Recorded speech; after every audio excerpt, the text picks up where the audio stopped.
Thank you for watching and listening Redirection with Terri-Karelle. And now, the season finale.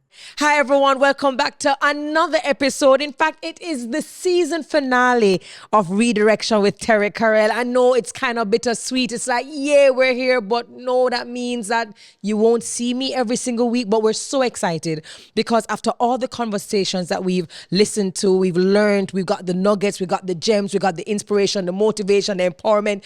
The question is just like, so who is going to really be the closer for the season finale? Trust me, you will not be disappointed. I am Terri-Karelle, your host. If you're meeting me for the first time, you can find out more about me, Terri-Karelle.com. But if you'd like to get more information about the podcast, visit redirectionpodcast.com. Now, I would hope that you've been sharing the nuggets, the parts that you've loved, the parts that you really thought resonated with you on social media. And I hope you are using the hashtag TK Redirection. Please go ahead and do it for this episode as well.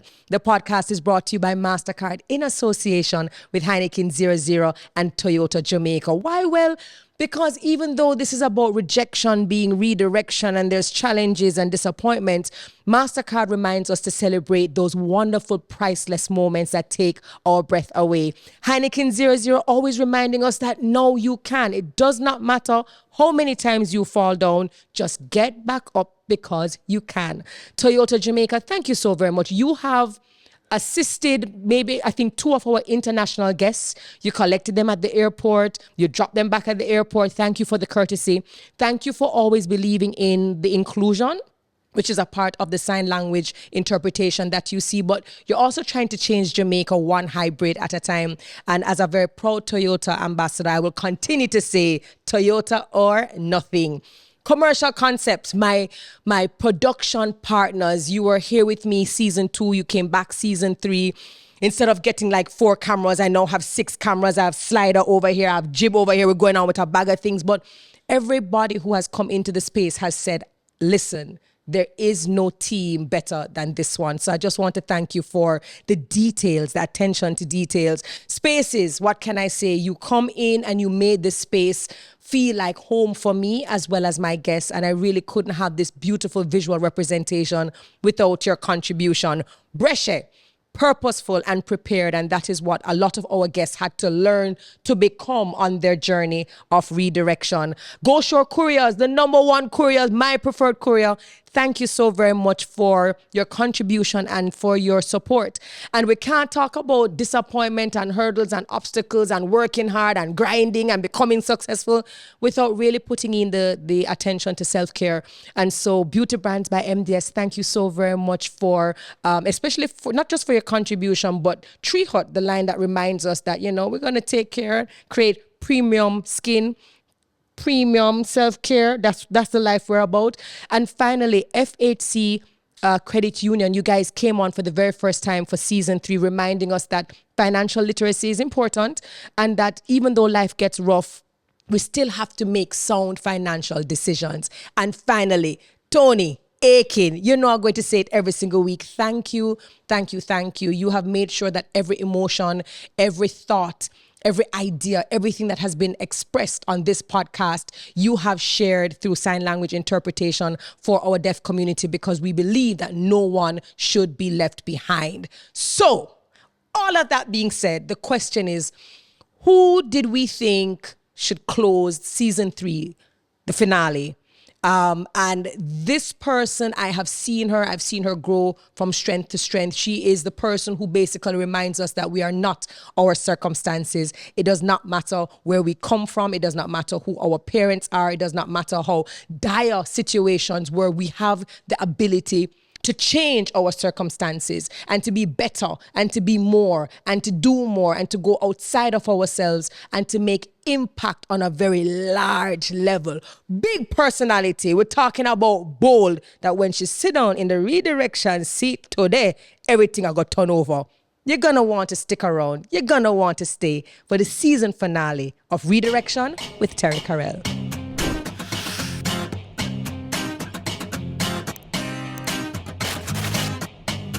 Wealthy Wendy. But just for the purposes of the audience, let me say Wendy Wallace, welcome to the Redirection seat. You look so beautiful. Thank you. Big up O'Neill. Beg you some money no Wealthy Wendy. Terry. Beg you a little money. The way me say I travel, you're not supposed to have answer can count money. I receive that in the name of Jesus. Now, Wendy, you are, and you earned the moniker Wealthy Wendy because of the service that you offer in terms of, to people who you know. And this is from young students all the way up to professionals and young adults as a Sagicor Life financial advisor. Executive. Yes, ma'am. And the joy and the beauty I have noticed is because, of course, I follow you. And I know whenever the corporate awards come up, there's always some acknowledgement and recognition for the agents, the executives, who've done very well, who've gone above and beyond. And I swear, your face is there every single year. And I believe there's probably a wall in Sagicor Life where your face is there every single year. When you look at who you are today, the work that you do, how you do what you do, the impact you have made on your clients who you really treat like family, is this where you saw yourself when you were younger? Not at all. Not at all. Talk to me about little Wendy. Well, little Wendy was born in a situation where my father died at 2 weeks old. My mother got pregnant at 15. She had me at 16. And she had to date my father. Because you're living in the ghetto. If you're living in the ghetto and you don't date a bad man, you're going to get raped, you're going to get molested, people going to trouble you. So she dated him for protection reason. She got pregnant. I remember she told me, he said, 2 weeks before he died, he said, if this child is mine and I don't mind her, Jah go and give me a beating. Really? And he was shot and killed because him go upon robbery. Because a bad man, my father a bad man, I'm not afraid to say it. And he was shot and killed by the police. And when he was dying, he was begging for his life. And the policeman said to him, man like you enough to live. My brothers were born in August, they were twins. I was born in October, and my sister born the March the next year after he died. He died at 21 and had 4 children. And the amount will never come into the world for him, I want a different story. How was it? What was it like for you growing up at home? No, you don't have your dad. Siblings, not the best of circumstances, but you have dreams. Or didn't you have dreams? You tell me. I don't even know if I had dreams in a Terry, but I just know that I never wanted to end up like my mother. I don't know if I had dreams. My mother, she never said that she loved us, but you knew she loved us because of the sacrifices that she made. She never had that thing. Her mother died when she was 13. So you're going to Eastern Kingston, she died down at Kirk, you grow up our bank, then you move and you have 2 other siblings. Their father was there a little bit, but not a lot. And it's like you rebel. You feel like, why your father there? You feel like your mother prefer your other sisters. You rebel at everything. You become so rebellious. You rebel at authority. And it's not something that you want to do. And it affects you later on in the years when you grow up. Because it's kind of stagnant, your growth. Because that thing where you keep rebelling and for no reason. What were some of the ways that you rebelled? That you showed your anger? Like my mother tell me, say, I can't go out. I say, I go out, I'm come and take the beating because the beating I go wear off. Huh? The beating must wear off. Were you ever worried, or did you ever consider that the behavior, and this is you really hurting, but probably not knowing how to express and articulate what really going on with you? Were you ever afraid that you would be like some of the other women, the other girls who you saw around you in the neighborhood? I tried my hardest not to because I was already stigmatized. Because I would say to my mother, Mommy, you always treat me like you prefer the others more than me. And she said, no. From your basic school, teacher come for come a school boy. Yeah. But what happened was that I was such a bright child that you finish your work early, but teachers don't know how to deal with that. So when you're idle, you start get problem, them tell you say, You're a problem child. But if you know a child is extremely bright and you start giving them different activities, you'll channel your energy differently. But they don't know, so they call it the label you're a troublemaker. They label you a troublemaker. You're growing up in the environment, people see you in the community, they say, oh, she get pregnant by the time she at that age. She a take man. Them tell you not even take man because you don't want to end up like your mother. So you stay far from man.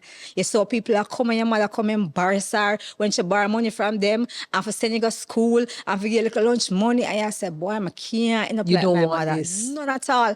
And that's how men used to say, you're pretty, you're pretty, you're pretty. I say, man, not gonna be my way out now. It has to be education. It has to be, because no man is going to look at me and tell me, say, you can't say you can't that because they are fully taking care of me. No. I see my mother struggle, and that struggle that I saw in my own two eyes, I did not want to experience it. While you were going through school, and this can be very rough because I think you've always been spirited. From the first time I met you, you came up to me, we started speaking at a mixer that we were at. People, especially women, girls who are bold, vivacious and vibrant, a lot of the times people feel like you're for humble.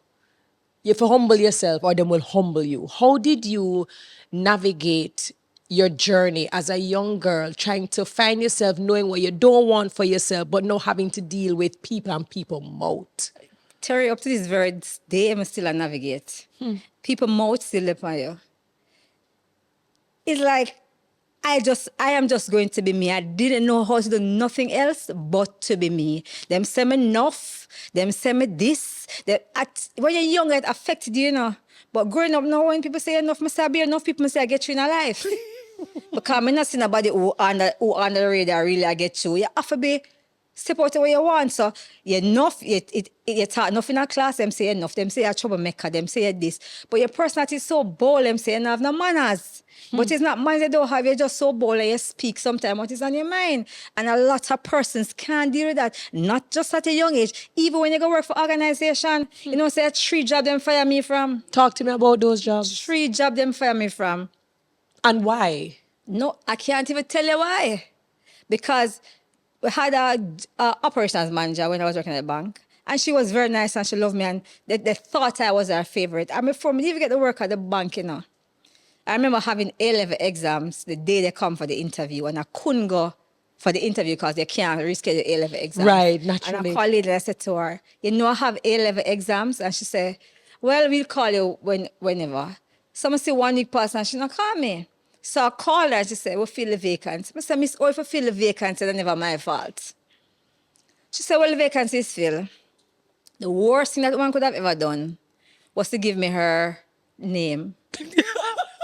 I call her every single day. Any vacancy yet? Miss, whatever her name is, any vacancy yet? Any vacancy yet? She couldn't take it. She said, come for your interview. Because I'm determined, say, may I ever get the work? Because my mother can't, my mother has helped me to a point where she can't help me no more. I cannot go to school full time. I cannot go to university full time because my mother can't afford it. She can't afford it. When she went to pick up my results for A-level, she said to me, she asked him if fifth form. She asked him if they sure is our daughter result this. Because I bear chum used to get a bear circus up on my report, bear things like that. So they couldn't understand that this is you. And these are the results that you created. Oh God, man, terrible. Remember sometime I don't even have dinner to eat. My mother cook and she said, Mom said, Mom, what you cooking again today? Stew mackerel, the way we see mackerel. Because I must stew sugar to it now. The way we get mackerel, so till we couldn't even eat no more. And my sisters, it is so funny that my sisters are like the total opposite of me. Really? I would grow in the same household. Very successful in other, but they are so quieter, they are so more reformed, they are so refined. If they were sitting in a room, you wouldn't know they're there. You wouldn't know they're there. But me, I got see me and I got know me. What high school you attended? I went to Alpha Academy, Convent of Mercy Academy. Wait, Yes. Grandma, Jeannie, baby, big up yourself because Yes. a lot of guests, I think this year, you know, have mentioned Alpha. That was the school my grandmother used to attend. How were you able? Because well, you're bold, but even when you are a youngster, you're going to high school. A lot of us used to hide when we never have. In fact, a lot of teachers used to help us under the quiet. A lot of students didn't know a lot of the crises that a lot of their fellow students were going through. Did you have to try to walk to school or get to school and put on a mask and you have a smile, or did people just know really and truly, boy, this hard, but may I try things? Sometimes I used to put on a mask. One of my friend's father used to take me to school because she used to go to school. They would pick me up at the bus stop.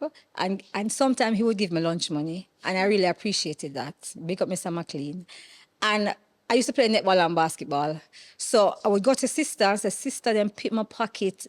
Me not get the lunch money now, but me have to find an excuse.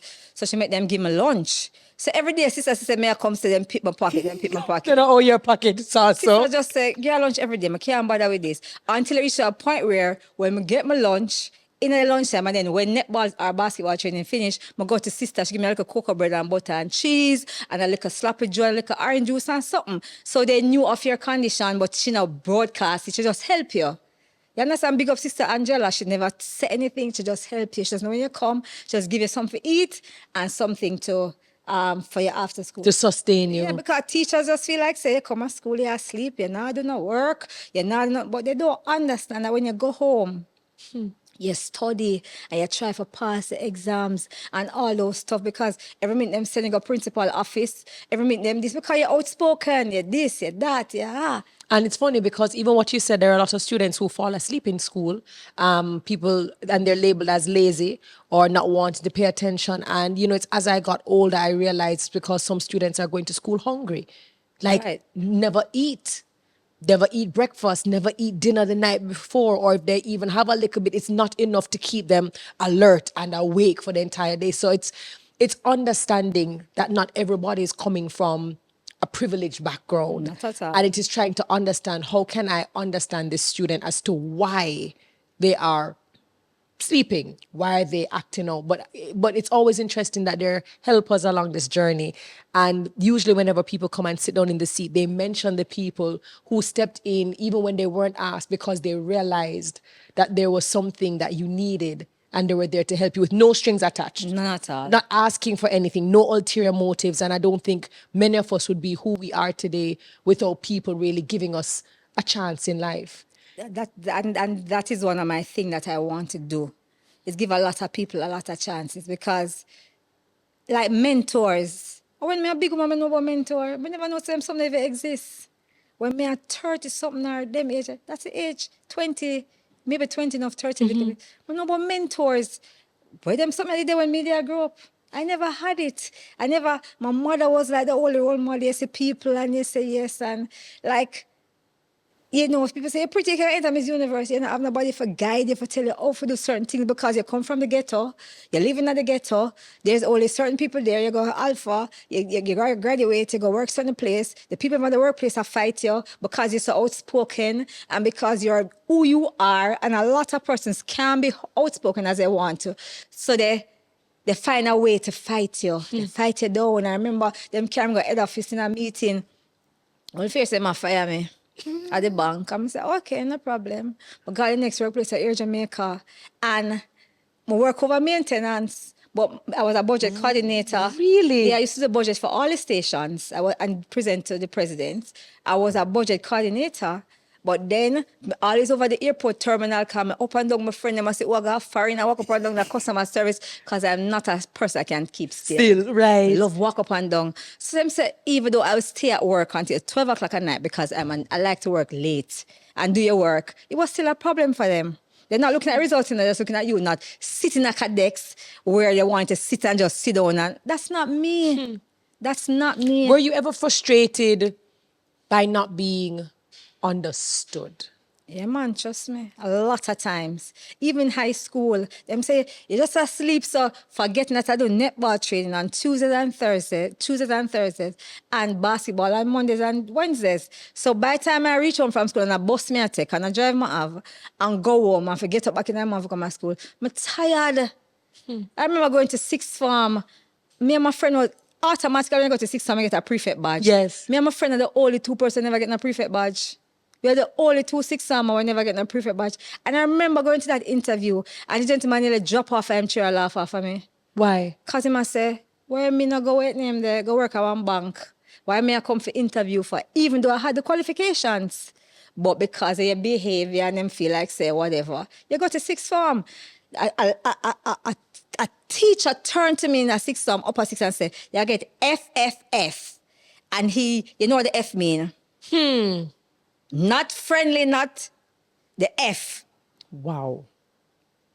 That people call a curse word. The F himself before, and he didn't say FF, and he explained what the F were.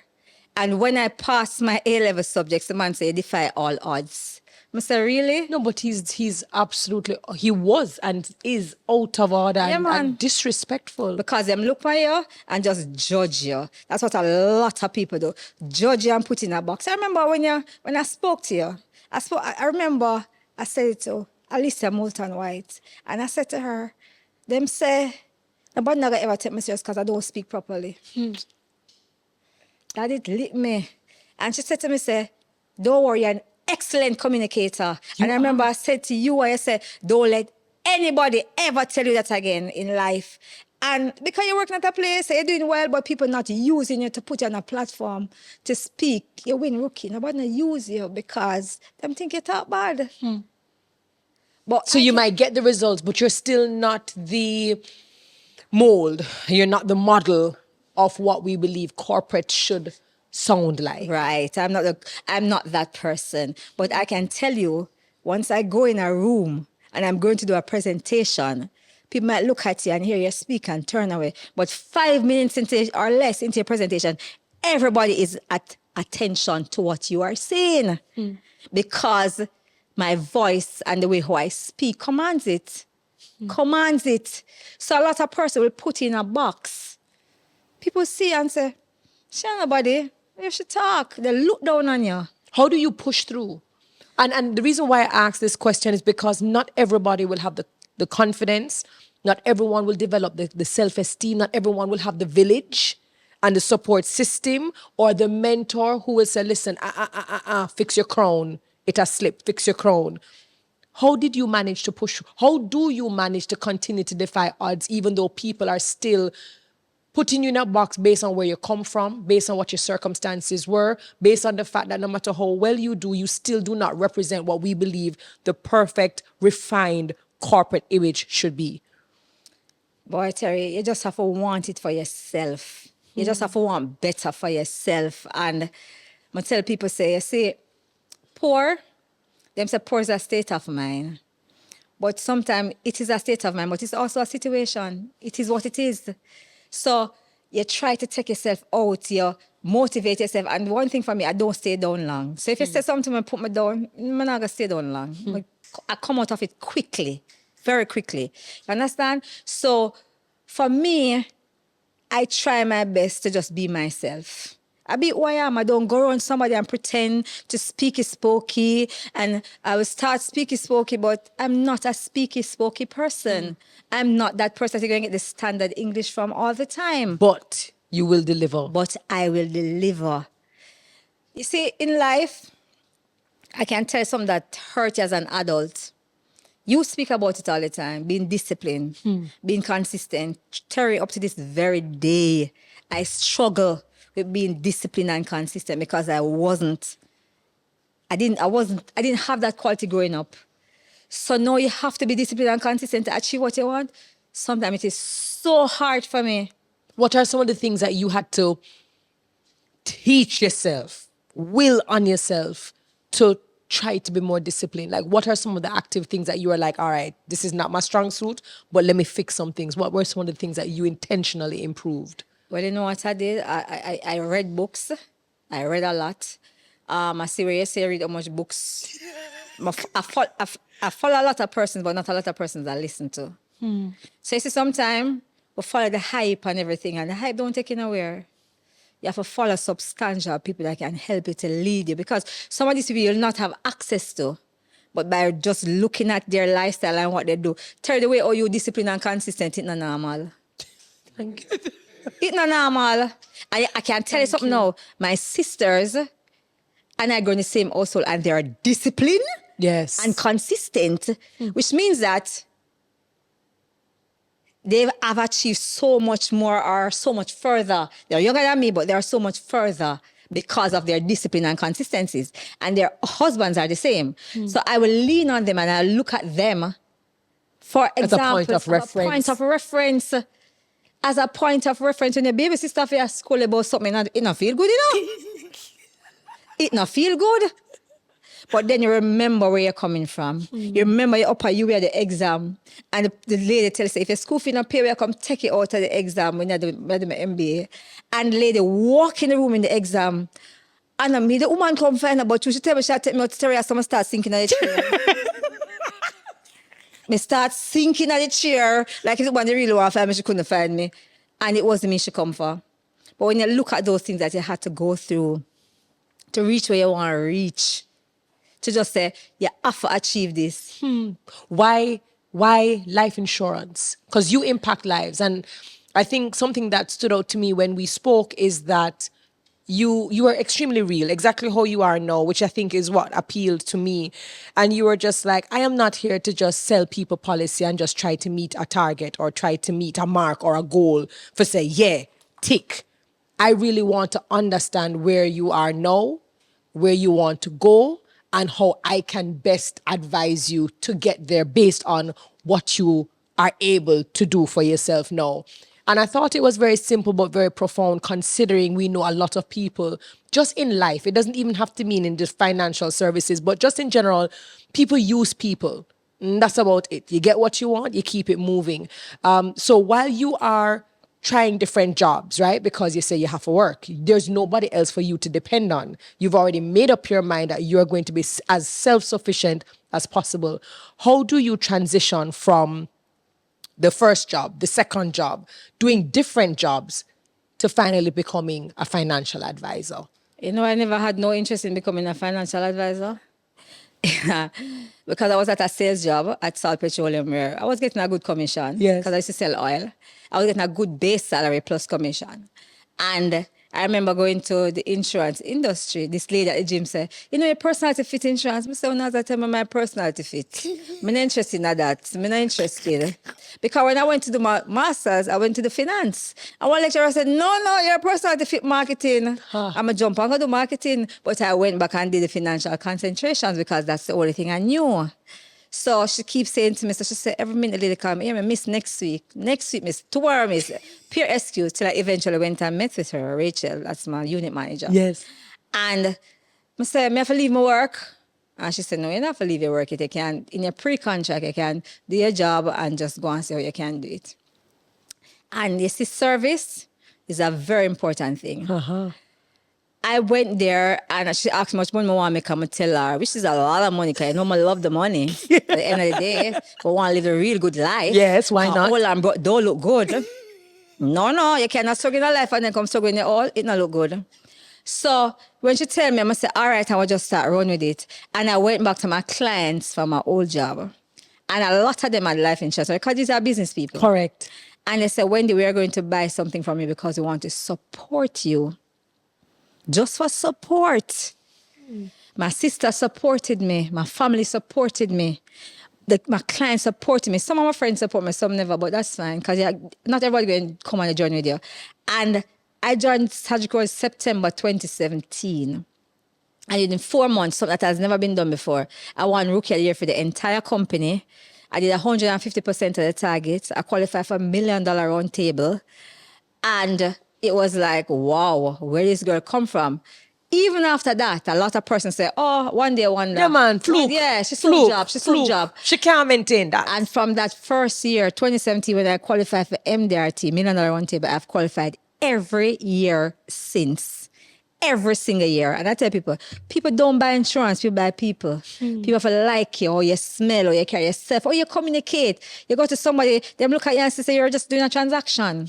You're not trying to better somebody's life. And again, tell you, from I've been in this financial sphere, it has opened my eyes to so many things. I wonder why I never joined from year 18.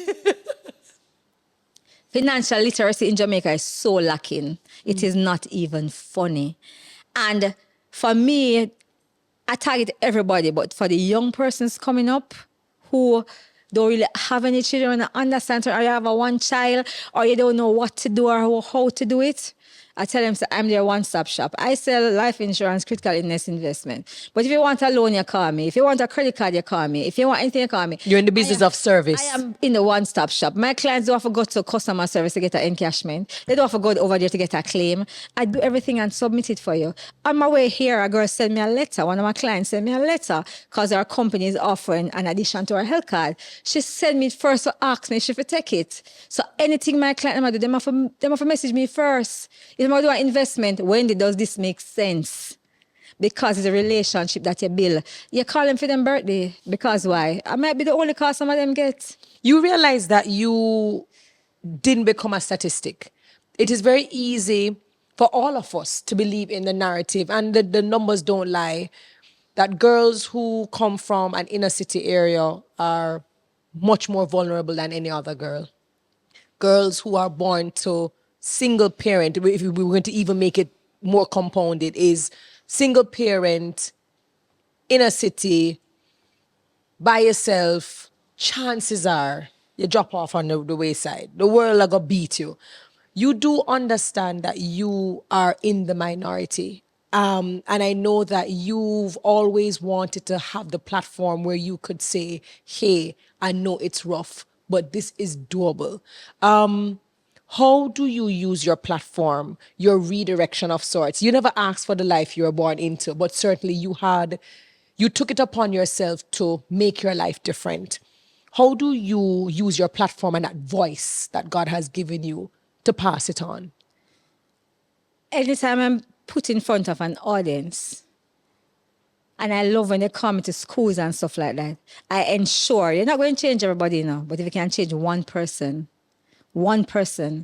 I explain to them and I let them understand that people are going to talk regardless. You're doing good, you're doing bad, you're poor, you're rich, they're going to talk regardless. Just do you and focus on you. Terry, she was pregnant from me at 12 or 13. The people them say, oh, she got breed. She not going away. One man tell my mother say me I walk like me I have sex. How do people walk like me I have sex? My mother beat me. My mother beat me because me I walk like me I have sex. Oh, you walk like you're having sex? I don't know. Them time I not even take man because I don't want to catch no belly. I don't want to end up like my mother. So me I try my best to just walk the straight and narrow path, but people just have their mouth on you. You not come out to nothing good. You're this, you're that. So guess what? For me, tell me say I can't do it. You motivate me fifth. Hey, I have to prove you wrong. So tell me say I can't do it. I remember when I was running for rookie, them say, she can't win.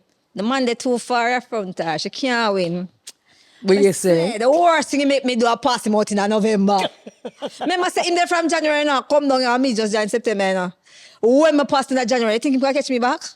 Hey, I shut up everybody. Have you ever had the opportunity to sit down and tell mommy, like, not only to thank her because you say you see the sacrifice, you understood the sacrifice.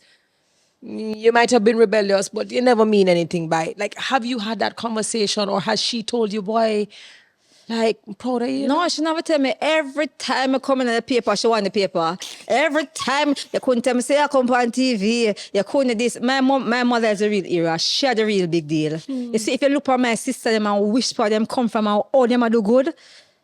My sister, them are CFO a company. My sister, them are director a company. And I look at normal sister, me, my family not normal. I don't tell people. And my mother one with the sacrifice and the embarrassment that she got through. And her brazier up in her back. So, and she wear a yellow suit still got from now till never ending story. The brazier cut and type in her back because she can't buy the next brazier. I live and you say mother go to them something and she would turn to you and say, boy, I'm proud of you, my pitney, I'm proud of you. And every time I come in the paper, she take the picture and she carry because she work at Vast Prep and she carry it and show everybody at Vast. People see me and say, oh, are you Auntie Diana's daughter? She not stop talking about you. I say, okay. And she speaks about us so much. I'm saying, mommy, you never have it in about you make it work. You never have it in about you make it work. And I remember when my sister would say to me that when I started working, I buy all our books them for go school because my sister them. Them coming behind you. Sorry, the way I love my sister them, you know. My sister them are Christian. And they were so... I was such that I felt like a protector for them that I said to myself, say, if man for broken out of the house, yeah, and come for rape we. Me will take all of the rape. Me not want them rape them. And it's not like I was having sex, but me just I'm so protective of them that they were so pure and innocent and them just walk life the right way and them a Christian and them just, they are not exposed to certain things like how me go to road and find out. So for me, anything I'm going to take out the house and me make it take me. Not do nothing to them. Just leave them. If you don't want to rape me 5 times, rape me 5 times. But leave my sister them alone. Leave my sister and my mother. The love I have for them, no normal, Terry. And know that they have grown and the support and how close we are and the love and everything we have. No, they don't judge me. They never judge me. Them know say if anything I keep on me the life of the party. It can't keep without me. But they have never judged me. Never. No matter what I'm to me in life, never judge me. If I drop down and fail, all I do a degree together and them I study and me asleep. It may take me longer than normal person to do my degree. I'm not 3 years or 4 years. It may take 5 or 6. But I finish. And the most important thing to do is to finish. I'm not getting a first class honors, but that not make me less of a person. I'm not getting a second class honors, but I still have a degree. I'm going to do my MBA. Them things they don't matter to me. I just want to finish and know say, because a paper does not define who you are. Girl.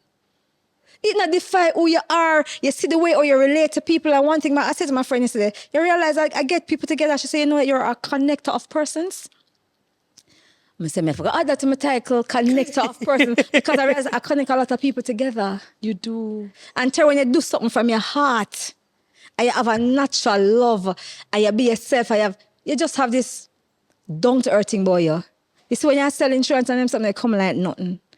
For me, I don't sell insurance, I educate people. And when I educate you educate people, you make an informed decision. I'm not convinced you. I'm convinced for buying no, I'm convinced for all is a pay every month. I'm not depend on that.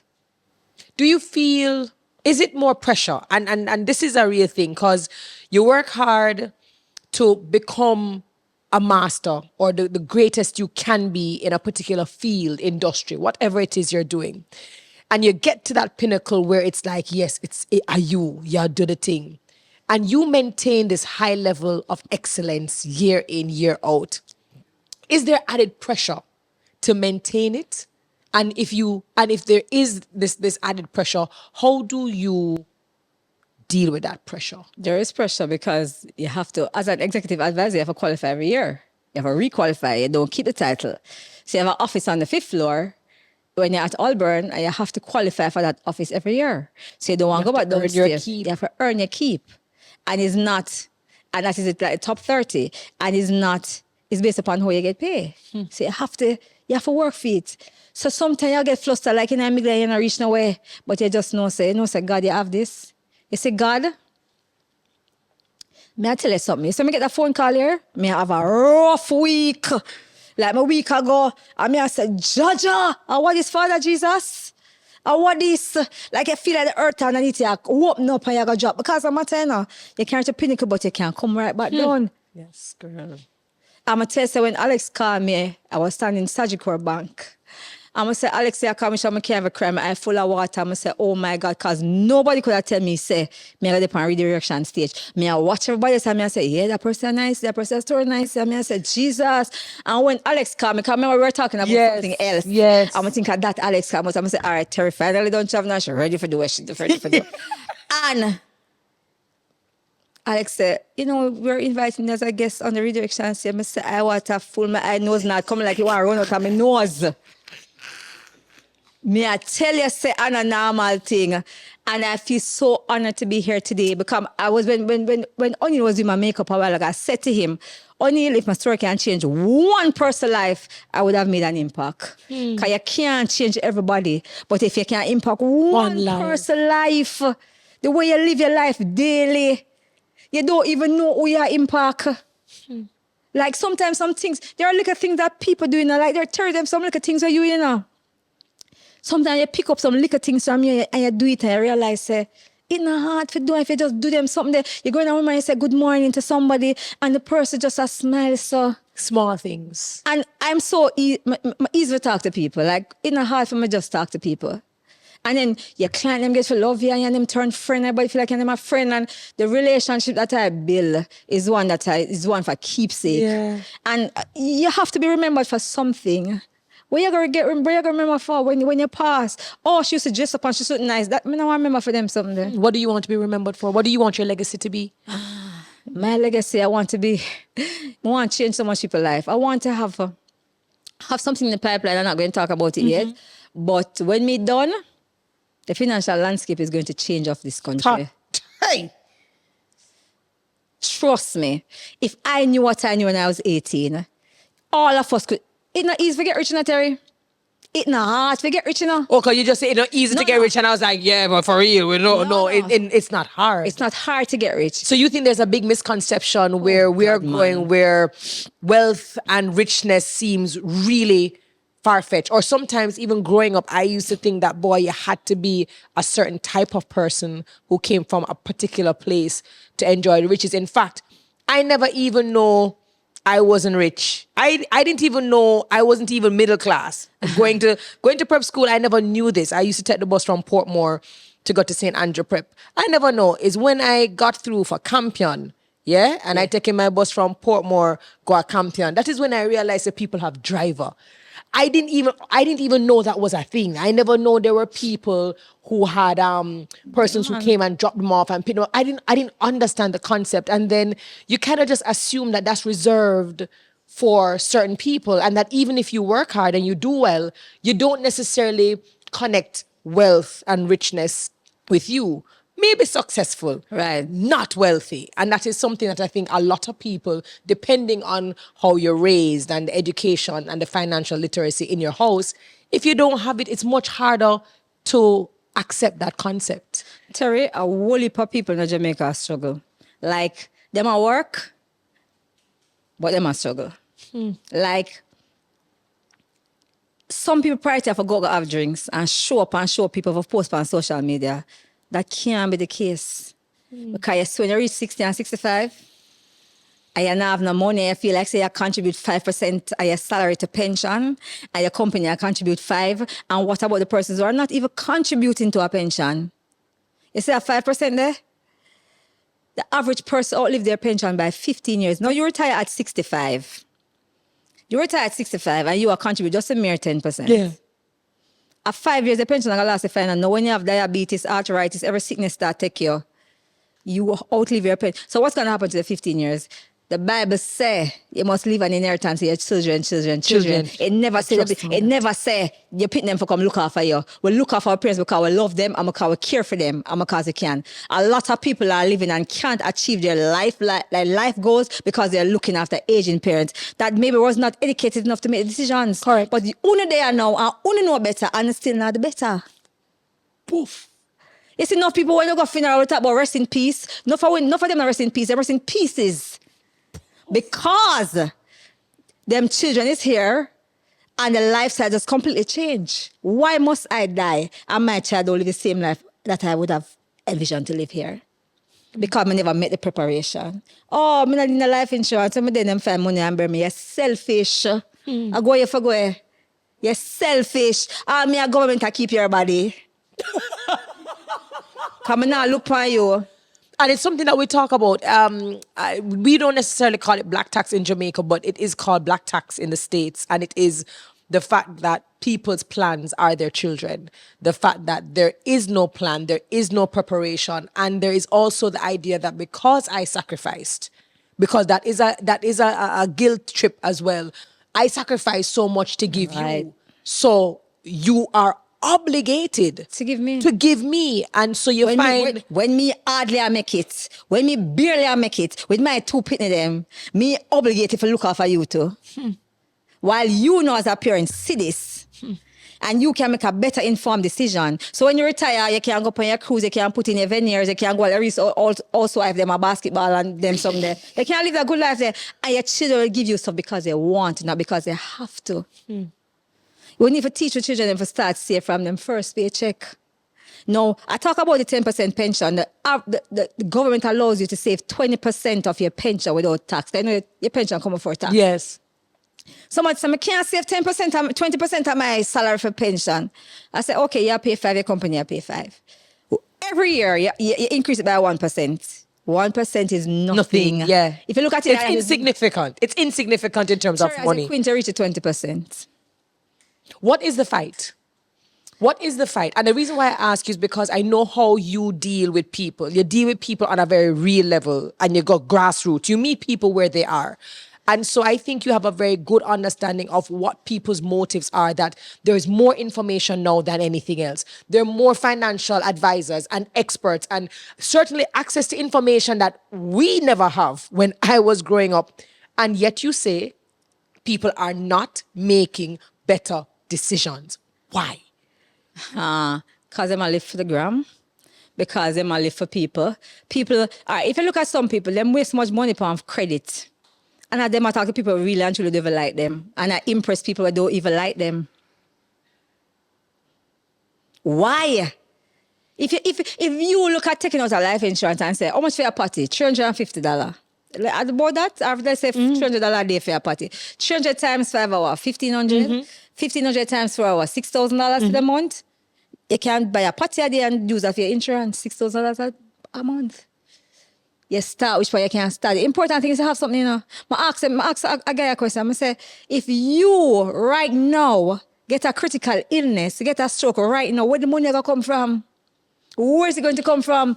People have got GoFundMe, and people have got, you're so popular on social media, and you're out to buy buckles and this and that. But in real life, you don't have the money. That's why people don't impress me. People with big car, people with big money.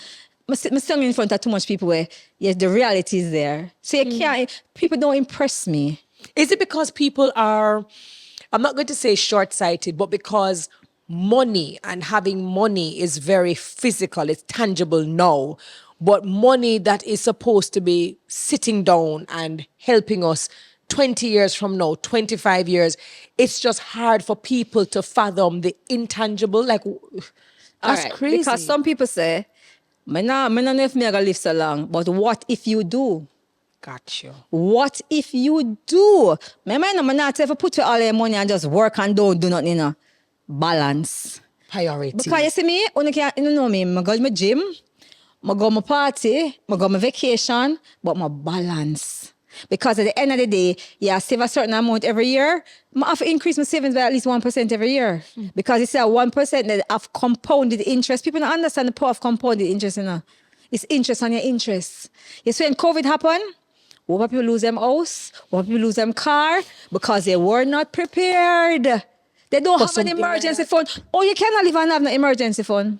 It's not a priority. It has to be a priority. And people tell them, say, emergency fund for be at least 3 to 6 times. 3 to 6 months. Not tell them, say 1 year. Because I'm going to tell you something. If your emergency fund is 1 year and you stop work, which means that you don't have to go look at a job for 1 year because you can pay. Correct. You can pay your light, you can pay your rent, you can pay everything. Instead, you are buy oxtail, you buy like a turkey neck, buy like a mackerel. I was just about to say, what to the stew mackerel that you did talk about earlier.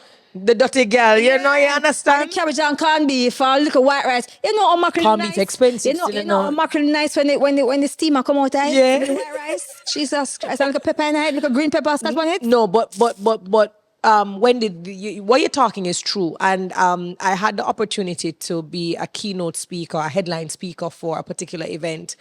And one of the first points I spoke about was that very same thing, not, living to impress people and to show up on the gram and have people think that you are living the life that you do not in fact have, and you are not in fact building.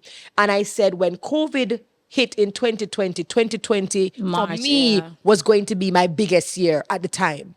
I had Germany lined up and a lot of international places that had already booked me, and I was already in the calendar. And as naturally as COVID started to move across the globe, boy, sorry, we have to cancel. And I remember saying to myself, nobody knows how long this is going to be. But I remember that I was not panicked. I was not stressed. I was not anxious for anything, because I said to myself, and it's one of my favorite stories in the Bible with Joseph and just with Pharaoh. And when he got the dream, the 7 fat cow fat wheat, everything nice. And then he got the dream with the 7 maga cow, the grain looked bad. And when they were able to decipher his dream, they said there's going to be 7 days. You're going to get 7 years, of abundance and increase. And there's going to be 7 years of famine. And what you're supposed to do is in your 7 years of abundance, you have to take the things, pick your weed, pick your chaff, and you must put it in the storage house. And I said, a lot of the times when life is going good, instead of making better decisions, what we decide to do is we decide to show up bigger, thinking that more is more and that more will always be there. And we do not, in that time of abundance, say, you know what?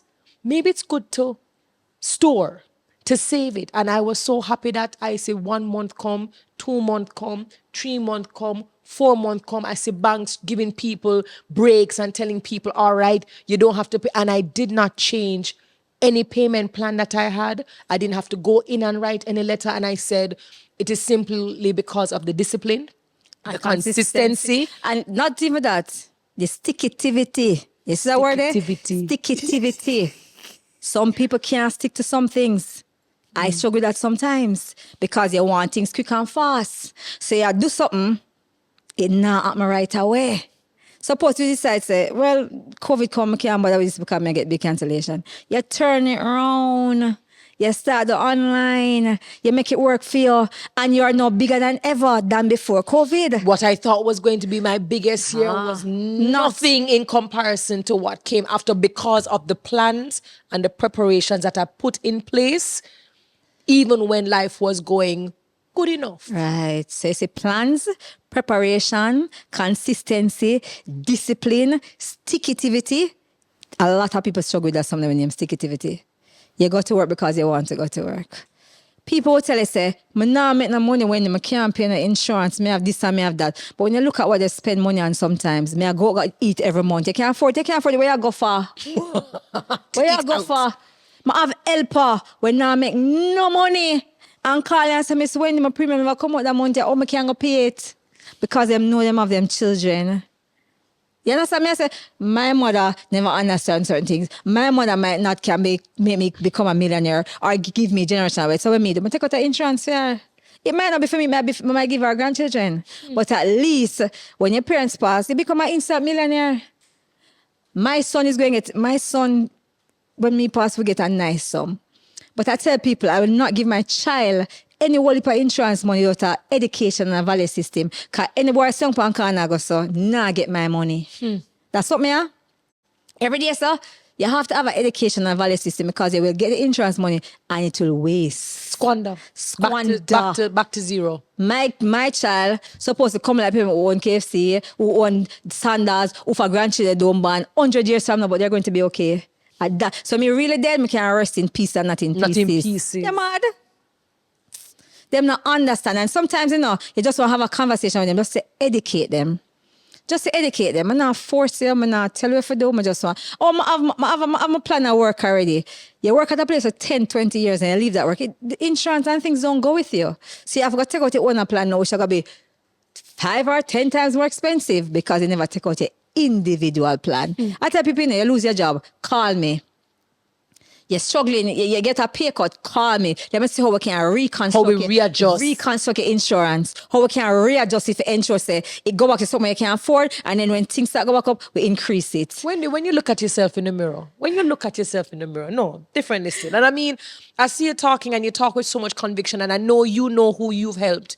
And I know the generations that you have impacted just because you're helping someone to break the bad generational habits that came before them. But when you look at yourself, when you look at where you're coming from, who you used to be, who you come from, where you come from, and what you do now and how you do what you do,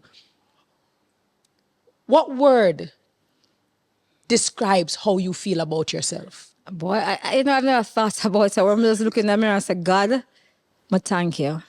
Because you alone could have carried me through this. You alone could have carried me through this.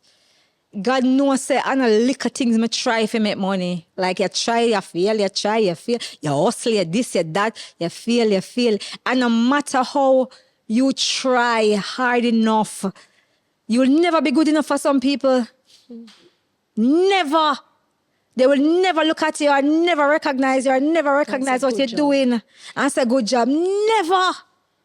Even people in your own space, your circle, never say good job. Sometimes I look at something hurting now, but you just have to move past it. But when I look in the mirror and I say it, I look at myself and I'm very resilient. Me not a give upper. Give up. Me not a give upper. Me not give up. Me gotta persevere no matter how hard it is.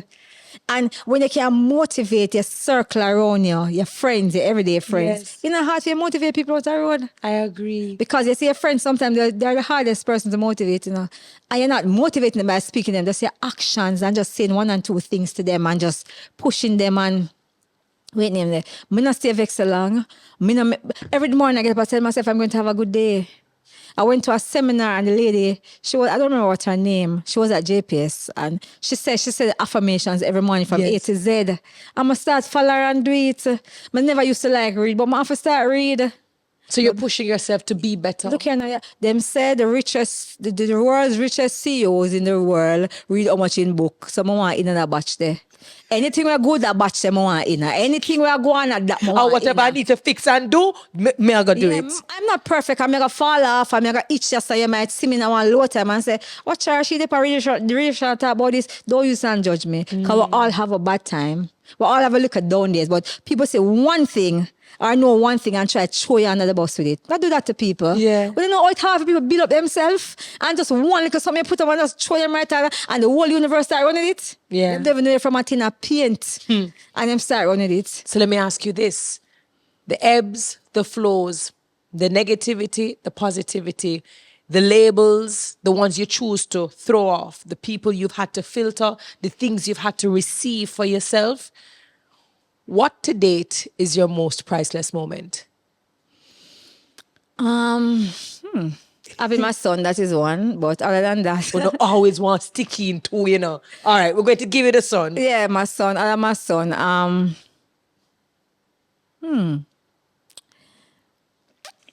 Going to surgical and just keep breaking boundaries. Breaking boundaries. And right now, I'm currently president of the Agents Association of Surgical, which means that I'm the person that is in between the agents and the management. And when your president, Mr. Zaka, sends you a message to say, this is a well-deserved position. I am so appreciative of the leadership roles that you have played since you have been at surgical. Remember, me and a manager. So them leadership role are most something him say. It warms your heart to know so the people them who fear say, I say, the little man them when I really complain and attack. Yes. Can you get it now and people attack? Yeah. But I just saw life go. But you just have to just don't listen to naysayers. Just do you. It's hard. Sometimes, you know, it's hard. But find a circle of people or people you follow up on social media where you can look on and say, sometimes I don't see nothing from Terri, I put in Terri name. Because I'm going to see where I go up on a story. I'm going to switch past gone. I'm going to see where I go on. I'm going to switch motivation and something shaggy. I follow foreign people. I follow people make sense. You have social media influencer. Who you are influencer? Where you are influencer? Where you are influencer? Like a guy for a car place say, Wendy, I ask the manager if you can be one of the brand ambassador for your car. I said, that not sound bad. He said that to me and I said to him, say, it is very good that you choose me. And I'm not going to say that I'm an influencer because I don't think I am. But a lot of people choose influencers. I don't choose influencers are not even one on the product sale. Because what they might influence. They might influence by people, not to say people where can't, the thing that they use I them totally for. understand The thing that you. I use them for. I use some of it though. Because they don't align. Most high-end car. I want to put them follower people that earn a little bit of money. Them can't buy the high-end car. not align. Not align. And one thing I learned from you, if no matter how much money me I make, I could have millions and billions of dollars. If I not something believe in, I not do it. Because I not Straight. sell my soul. Straight. I not sell my soul. Straight. We're not compromising. Yeah, we're not man, jeopardizing. yeah. And there's more value in no's sometimes than yes. And sometimes that one no saves you your brand integrity, your brand dignity, the authenticity. Sometimes you have more to lose when you say yes, because you can't be everything to everyone. And you said something, you said you don't necessarily recognize yourself as an influencer, and that is fine because we understand that it has many different connotations and terms. But I do recognize you in the space as a very influential person, a key person of influence, influential person, and a key person of influence, and Like that is what you do in the financial space. So I mean, I could talk to Wendy or Wealthy Wendy. I see O'Neill is in the looking. O'Neill was sitting down in the back, and then now O'Neill is standing up, going yes, yes, yes, yes, yes. Everything that you've experienced. What's your definition of redirection? Boy, redirection for me is like, we're going to buck up in our walls. We're going to buck up in a roadblock. How you maneuver. I tell them, say, when COVID come, is a roadblock, what you going to do? You going to stamp and make it block it, or you going to go around it, or you going to go over it? Which way, or you going to go under it? You have to come outside, so you have to redirect your life.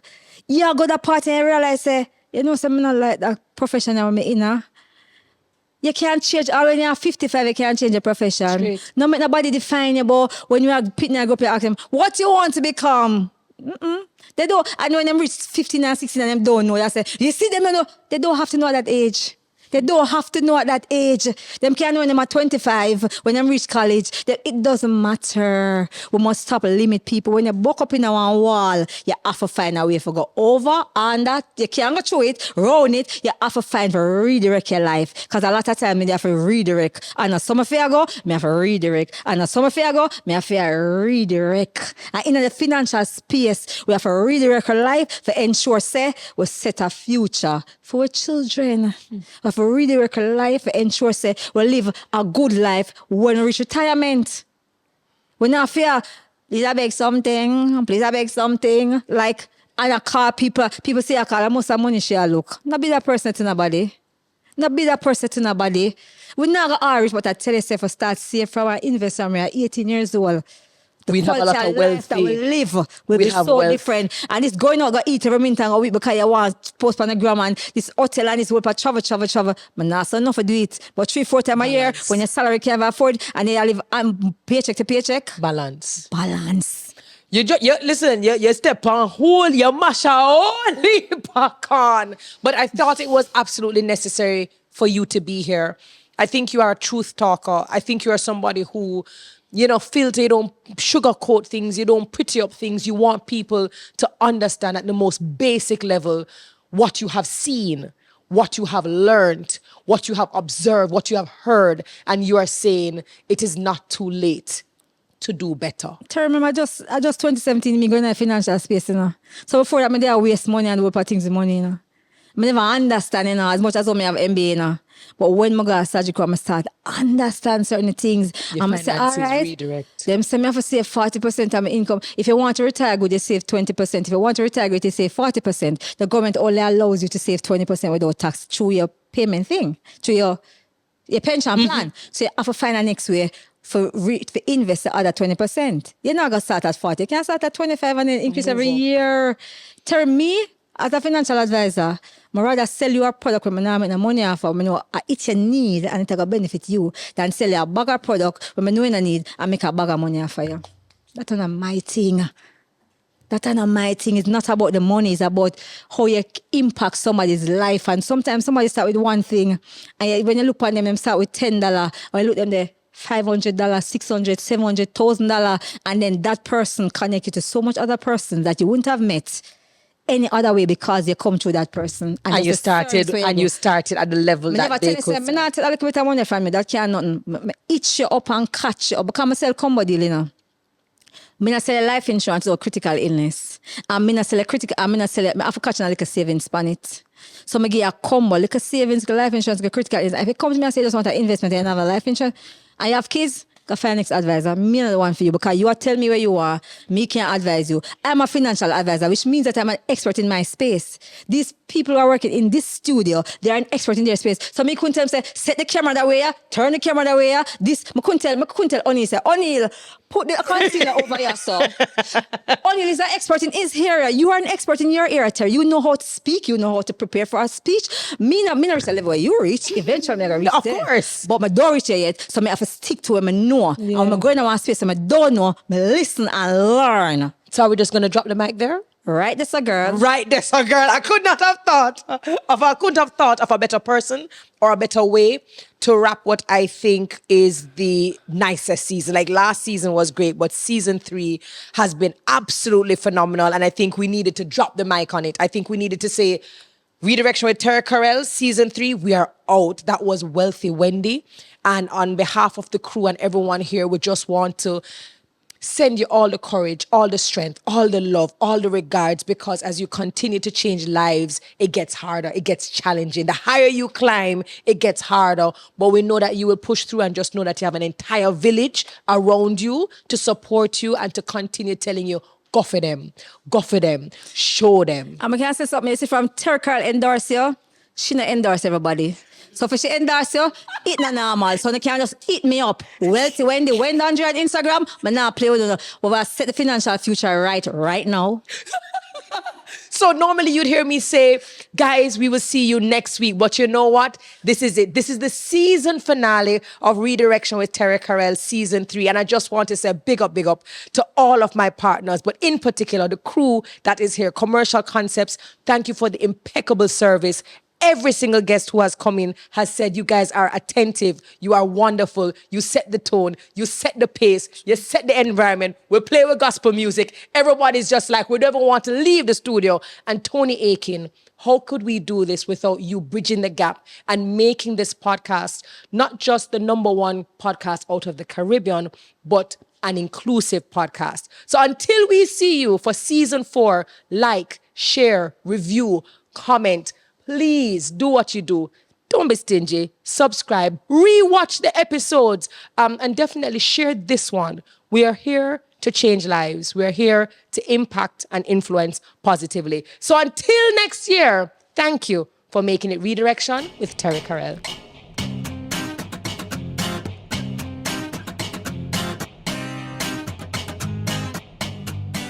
Thank you to our partners, MasterCard, Heineken 00, Toyota Jamaica, Commercial Concepts, Spaces Jamaica, FHC Credit Union, Beauty Brands by MDS, Go Shore Couriers, and Brescia.